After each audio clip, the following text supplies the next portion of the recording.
Let's just show you the rest of the day's results and also have a look at the table as well. It was a really difficult day for Norwich. Beaten 1-0 by Brighton, 5 defeats on the bounce for Norwich, and surely looking at relegation for them now, but a key win as well for Brighton. Congratulations to Leicester today. Look at that, not just a 3-0 win, a big day as well for Jamie Vardy. He joins the 100 club in the Premier League, and Leicester needed that.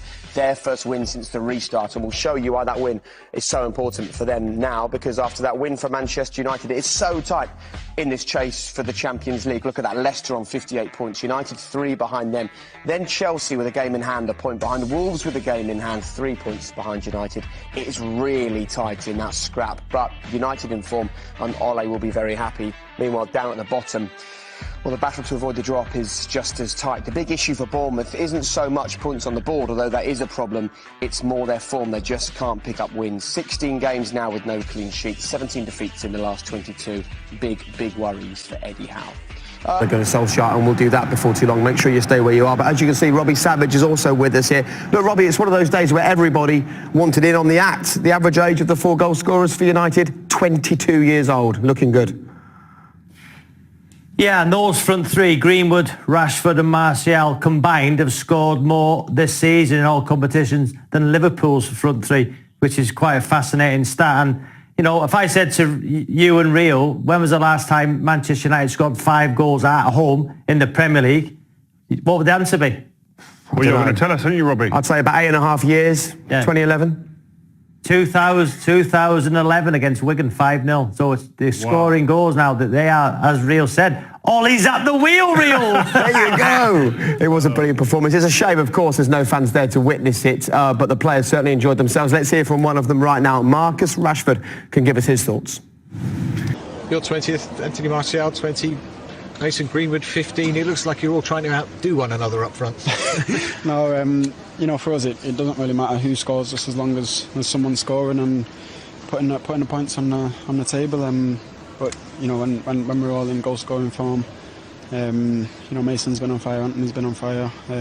So it's always positive for teams if the forwards are scoring. But yeah, they've been brilliant all season, so it's important now to push on till the end of the season. You've come through like Mason is now. He's a deadly finisher in front of goal. Potentially, could he be the best? Yeah, I think, you know, left foot, right foot, he can finish. Both sides is comfortable for him.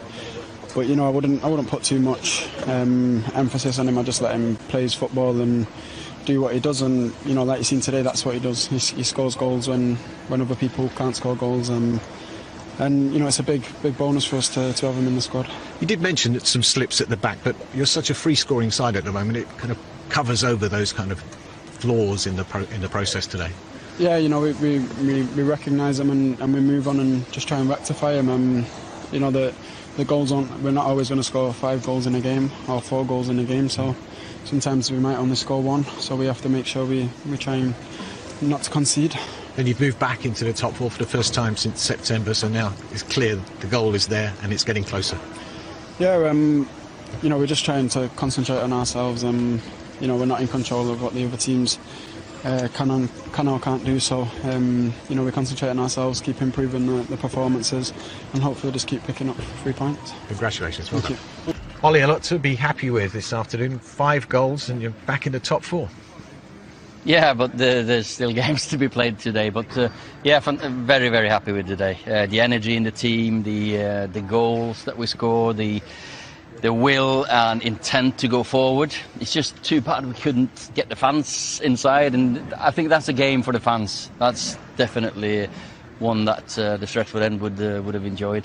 The entertainment value was very high. Of course, the strikers seem to be competing with one another. I was just saying that to Marcus Rashford. No, they are on the same team and they're working towards one common goal, and that's for the team. We want to get as high as possible in the table, and that's one of the positive things about those forwards. They're good friends and good mates, and they keep challenging each other. And Mason Greenwood delivered 2 goals at very important moments in this game. I mean, he's a deadly finisher in sight of goal. Yeah, he's a fantastic goal scorer. I've said it so many times. So, and he's, as you said, the moments that he chose the goals today, they're very important moments for us. And no, especially the second one, you know he's got a left foot to come inside. But I think defenders will have to think about the outside as well, because he can score with his right. Left foot, right foot. You said the sky's the limit for him. Yeah. I mean, we can see the evidence of that.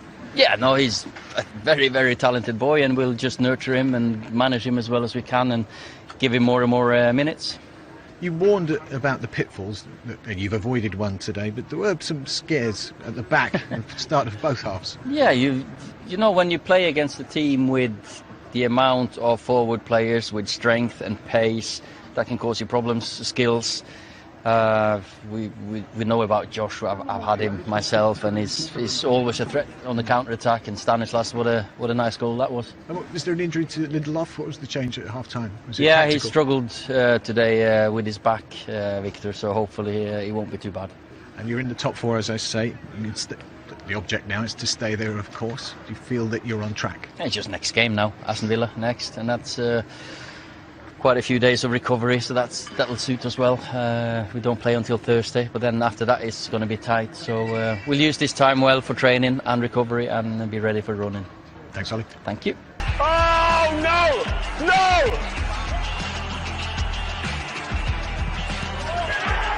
Look at Mason Greenwood's a bad man!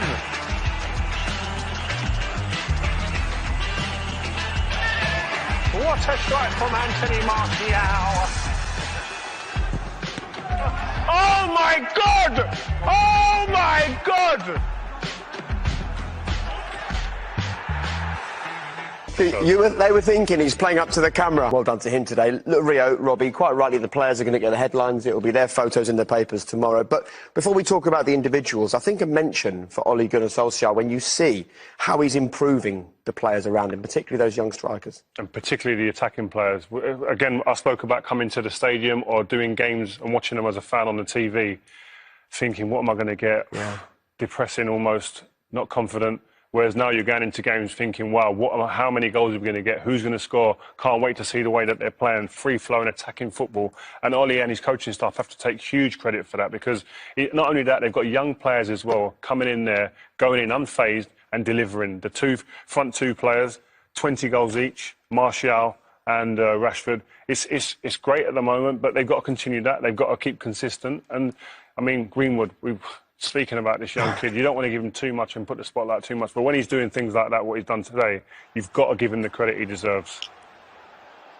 And here, I mean, this kid, I mean, he's two-footed, which is great, and I spoke about this before at half-time. Watch his step with his right foot. He steps in, he cons Smith, the right back, makes him come in, expect him to come inside, takes a step back on his left foot and absolutely pile drives into the top roof of the net. Rob, you love that?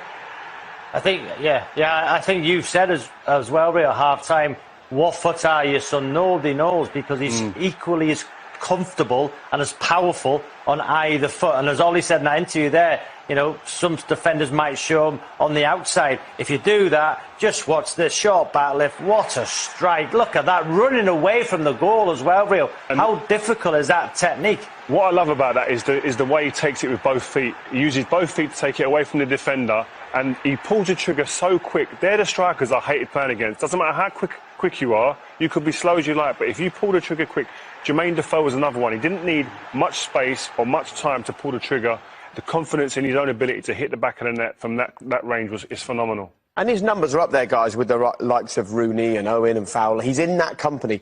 The question is, how does Ollie deal with him properly? How do you give him enough games that he keeps on progressing and keeps on scoring without too many games? Well, listen, Greenwood, his first season, full season, 18 years old, 15 goals. Rooney in his first full season, he got 17 goals. The kid's on the right track. But there's no better person than Ole Gunnar Solskjaer, who knows how a manager, when he was playing, Sir Alex Ferguson handled 4 top strikers at one time and young players coming into the team. He knows how he's seen that. He's going to be doing that with these guys. I'm sure he'll be talking to Greenwood. He'll be talking to Marcus and Anthony Martial, among the other players, because he got it right as a player. He'll be looking to use the experience of Sir Alex Ferguson, I'm sure. Robbie, you played under him as well. You saw that. Yeah, just that performance today, Rio. You know, as an opposition player going to Old Trafford, if you scored first, you knew that angered the great Manchester United side. You knew, oh, we scored first, we're going to sit back. They are going to come for us now because you've made them angry. And that's what it looks like now. We're not getting too carried away, but you could see they went a goal down. We knew they'd still win the game quite comfortably, and it ended up being like that. Do you know what it is? Beforehand, with the previous managers, and in the early parts of Ollie's tenure, when they win a goal down, especially at Old Trafford, panic set in. Now, it's very much, we expect we're going to get chances, and we expect when we get them chances, we're going to score. And that's a big difference. And that confidence that runs throughout this team based on that is phenomenal now. And yeah, we don't want to get carried away. This is still just a start. But as I said before, we seem like Manchester United are on the right track at the moment. And one of the big reasons for them being on the right track is that they brought a man in who didn't just come in and bring quality football to the team. He seemed to lift absolutely everyone around him, Robbie. We've said it numerous times. He was the catalyst for the change in this team, Bruno Fernandes. And again, today it's been proved he just keeps on delivering. You know as well, Jay, when Pogba was injured, he's probably in the treatment room watching training thinking, wow, look at this guy, Bruno Fernandes. I want to be a part of that, playing around great players like he did at Juve. That's no disrespect, because Scott McTominay's done unbelievably well. Great. What a player. Fred's doing exceptionally well. Matic, look at the improvement in the whole midfield players. And I think even Pogba today, you see him passing the ball early. He's probably looked at Fernandes and thought, you know what, I want to be a part of that. And it's showing those two together, the same side. Brilliant. I think Pogba beforehand, and Pogba's had a lot of stick, but I think Pogba beforehand, because he didn't have the belief maybe in other players in the creative aspect of the game, he took it upon himself and felt that responsibility and pressure to have to produce big moments and take more touches here and there. Whereas now, as you said, he's seen someone like Bruno Fernandes come in who has that element of creativity and that who wants to take that responsibility as well, that he can just feed people like that as well as be that creative arm to the team, but also be a feeder to people like that. And that makes Pogba look, again, even better than what he had been before. And by the way, I love all those other little shots. We always focus, don't we, guys, so much on the play and the goals and the passes and things, but to see them like that before and after matches, it feels like a different Manchester United at the moment, doesn't it? We're so used to there being criticism or questions or doubts swirling around this team after the last few years. I think that Anthony Martial epitomises where Man United are right now in just his facial expressions, the difference. He's smiling now. That's a big, big difference to what we've seen in the last couple of years of Anthony Martial. His first goal when he got here, happy-go-lucky type of fella, happy to be here, delighted to be a part of it. You saw it in his whole demeanour. Lost that for a little while. Now, again, we've seen the pictures today, smiling, happy, confident of what's going on. What a change room to be in, Rob, eh? Yeah, it must be incredible. Ray, the question I want a centre-half with pace. You know, that would be my worry, Ray. One-on-one situation in that central area. Do they need a defender with pace? I think they do. I think you see Liverpool dominating at the moment, and one of the things that they've got is that they can allow their team to just push forward in droves, because they've got two centre-halves on the halfway line who can stand there and play man for man, because they have that pace, that defensive nous to be able to play man to man and be able to run 30, 40 yards back to their goal, knowing that they'll probably win most races in a foot race. Man United don't have that right now at this moment in time, and I think the recruitment will be looking at that area for sure. What is this? Is this a quality issue?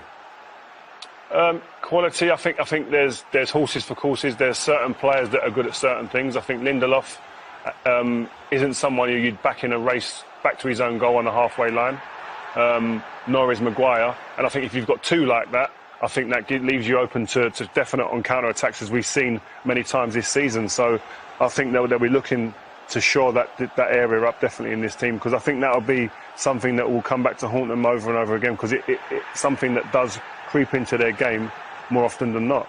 They were sloppy from the restarts a few times. Look, before we go to the break, a lot of fans, probably of opposition teams, will be saying, look at you two, you know, you started your career at Man U, you won loads of trophies there, you're getting a little bit carried away, they're only third in the league. They're going in the right direction. What do you both think needs to happen in what might be a very quick turnaround before next season to add to this team, apart from just a centre-half with pace, to get them challenging for the title? I think they need to add 3 starters minimum. I think I'm Which talking positions? Definite a centre-back with pace, I think, to be able to sit alongside him and cover. Another midfielder to go in there who can dominate physically as well, and who can actually understand defensive positions. I think, yes, Scott McTominay has been a fantastic addition as a young player coming in, the experience as well. And I think even in the forward areas, another player to come in and really rival that front three and be a part of that and add goals. Another one, wow. Rob, go on very briefly, what do you think? What would you add? Yeah, listen, centre-half with pace, and for me, I'd have somebody, if Bruno Fernandes got injured, that player like a Fernandes. Look at Jack Grealish from Aston Villa, that type of player. So I think defensively with Matic, Fred and McTominay, they're fine. You know, Pogba's brilliant. I think if Fernandes got injured, Jack Grealish type. Does Jack Grealish come to Man United and be a backup to Fernandes alongside him and cover?